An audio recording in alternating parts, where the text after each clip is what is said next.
Welcome back to Ultimate S&S. So I hope everyone is having a great Sunday today. It's about 8 in the morning here or something like that. Been out kind of messing around the garden a little bit and been picking out some more zucchini and squash and all that good stuff. For those who wonder if I'm holding this closer to the camera further away from me, it's pretty good size zucchini, even up against the size of my big head. So um, everything's looking good. I'm letting my squash get a little bigger. I have been picking it kind of young, so I'm letting it get a little bit bigger. When it picks, it's about half the size of this. So quite a bit of squash. But I like that early pickings that you get right end of spring, first part of summer, because everything's real tender. And after that, it starts to get hotter, and your squash is going to get a thicker skin on it, which is fine. It ends up turning into a great crunch when you're eating it. It's not like hard, but it does add a little extra flavor and texture to it.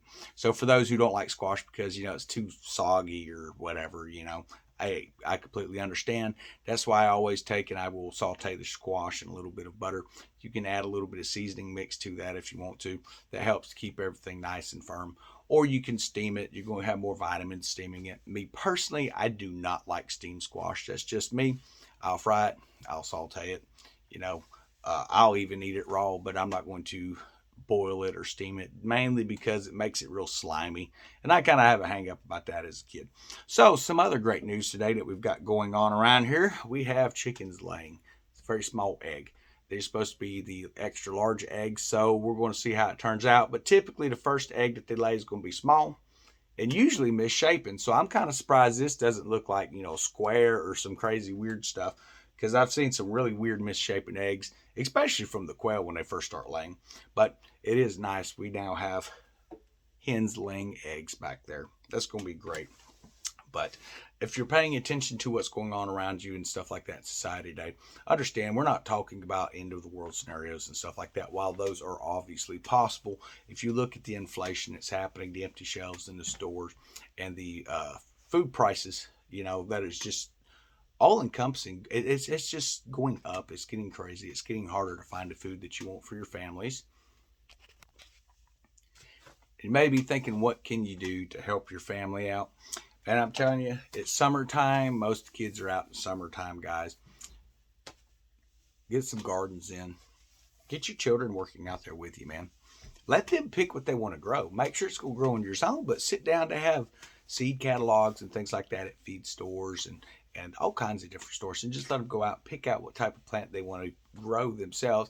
Get some seeds as well, but they should each have their own particular plant that they're going to grow. And if they're having issues with growing that plant, then move them something easier.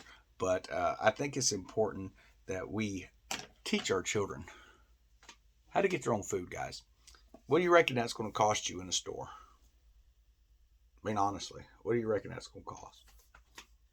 We'll price it when we're at the store later. That last time I seen them, they were, you know, about half in length, nowhere near as big around, and they was costing $2 to $3 a piece. That's insane.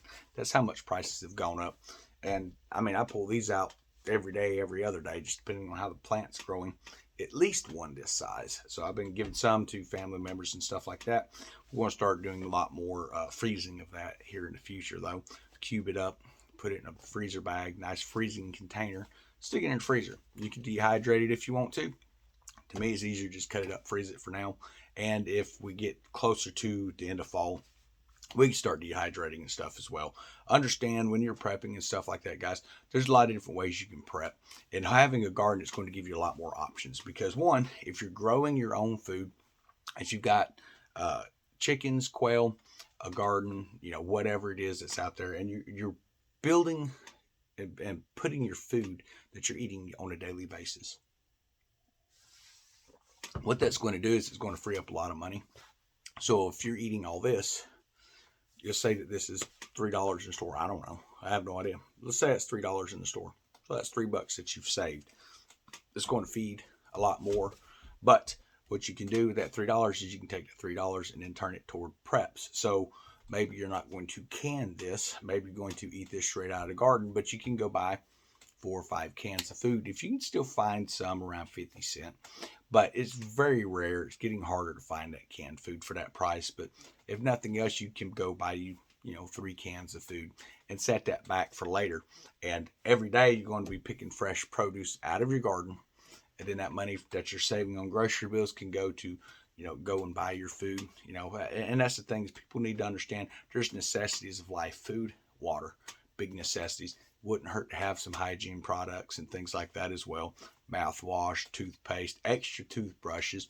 So one of the cool things that I found online is you can go out and you can actually buy pretty much any kind of toothbrush you like, as far as style goes. And you can buy like a whole sleeve of them. And it used to be like $11 for 40 of these Colgate toothbrushes. So like I say, they're not the real high-end toothbrushes, but they're what we used 20 years ago, before all these fancy weird heads that really don't do anything. I don't see where these new toothbrushes get your teeth as clean as the old ones did, but that's just my opinion. I still try to buy the old style. I've tried a few of them weird shaped.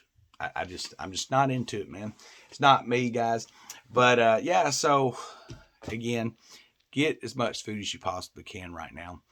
Go to the store, buy what you can, grow what you can. That's really going to help a lot. With inflation coming up, understand it's not the inflation that I'm talking about, why you need to be growing food, although that is a very good reason to do that. But the main reason you need to be growing food is because we're coming into a food scarcity. For those who don't believe that, you are not paying attention. You're not even watching what they're telling you in the larger news organizations and stuff. And understand, I don't really listen to mainstream media, but I do like the written news. And I will go in and I will check a lot of these things out. And when you have the UN and all these different types of press releases from governments around the world talking about the food scarcity, and then you have our government, our alphabet soup type people, they always have little acronyms and things like that for their government agencies and stuff. They are telling people that it's going to be bad. You need to be preparing. You need to be getting some gardens put in. You need to be buying as much food as you can, because come this winter, they're not really sure what's going to happen with our food supply, because there's not as many people planting. There's not as much fertilizer to go around. What fertilizer is there costs too much. The farmers can't even, they can't even pay for it. But we're sending hundreds of billions of dollars to other countries overseas that hate our guts, but we could be using that hundreds of billions of dollars as a stipend to help get food out for our country. For some reason, we don't seem to see it that way. We see countries that are shutting down as far as their international shipments, like grains and things like that. They're going to keep it in their own country. And that's what we need to be doing in our country. But understand, while we do have a lot of farmers, we're nowhere near self-sufficient in this country. Mainly because we've all just went to the grocery stores too much, and a lot of people have lost their farms over the years. And understand that is not something that, that's just part of the ways. I say planned attack that has gotten us to the point that we're at today. We have encouraged people to, rely on others rather than rely on ourselves, rather than do the work ourselves around our houses and stuff. We're busy building other people's dreams. We're building their dreams for them, making them rich, and letting our families and our home and our own lives, go into chaos, is the way I see it. But I hope everyone has a wonderful day. I am going to hop off of here. But again, guys, get food now, grow food. I would recommend growing. I mean, this is crazy, the amount of these that I pull out. And I understand, I've seen bigger, and I could let these go on and go on and go on, but the larger they get, they lose flavor. So this is about what you want. This is somewhere between probably 18 inches to, well, let's see here. So we got, yeah, so we're probably around 15, 16 inches on this thing here, which is a good size. You can let them get to 2 foot if you want to. I don't like the flavor, or the lack of flavor, I should say. And you're going to get a lot more seeds. Now, if you're going to grow them out to get seeds, then yeah, let them grow out. Pick a plant toward the end of the season, let it grow out, and just let the thing, do what it's doing, and to make sure you get this off so you can get your seeds, or you can try to get some of the younger seeds off. But you want to make sure that the seeds are actually plantable. That if you go too early, you're going to have some issues with that. So everyone have a wonderful day.